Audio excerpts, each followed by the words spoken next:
Bisnis Lulu seleb TikTok bentak siswi magang di Probolinggo. Bisnis fashion Ibu Bayangkari. Pekerjaan Lulu Sofiatul Jannah yang viral memaki siswi SMK magang di Swalayan turut jadi sorotan publik. Diketahui Lulu yang merupakan seleb TikTok ini kerap menampilkan gaya hidup mewah. Gaya hidupnya yang dinilai hedon itu tak jarang memicu publik dari mana penghasilan yang ia dapatkan. Selain dikenal sebagai seleb TikTok, Lulu Sofiatul Jannah ternyata istri dari seorang polisi bernama Bribka Nuril yang bertugas di Polsek Wilayah Hukum Polres Probolinggo. Di samping itu, Lulu berprofesi sebagai pemilik dari usaha bisnis butik fashion dan thrift. Lulu Sofiatul Jannah memiliki jumlah pengikut 944,2 ribu di TikTok dan 18,4 ribu orang di Instagramnya.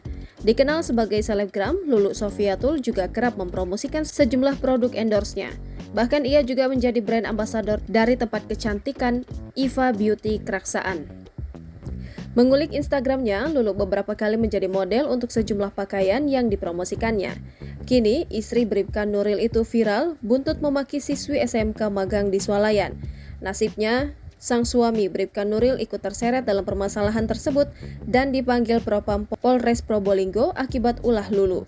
Kasus ini mencuat setelah Lulu istri Bribka Nuril mengunggah video kekesalannya terhadap siswi magang pusat perbelanjaan. Dalam video berdurasi 35 detik yang memperlihatkan Lulu tengah marah dan frustasi terhadap seorang siswi magang. Lulu tampak merasa tidak senang dengan perlakuan yang ia terima dari siswi magang tersebut. Menurut Lulu, siswi magang tersebut telah menganggapnya tidak mampu membayar sejumlah produk pakaian anak yang ia pilih dalam jumlah banyak. Setelah ditelusuri, siswi yang kena omelan seleb TikTok Lulu bersekolah di SMK Negeri 1 Probolinggo.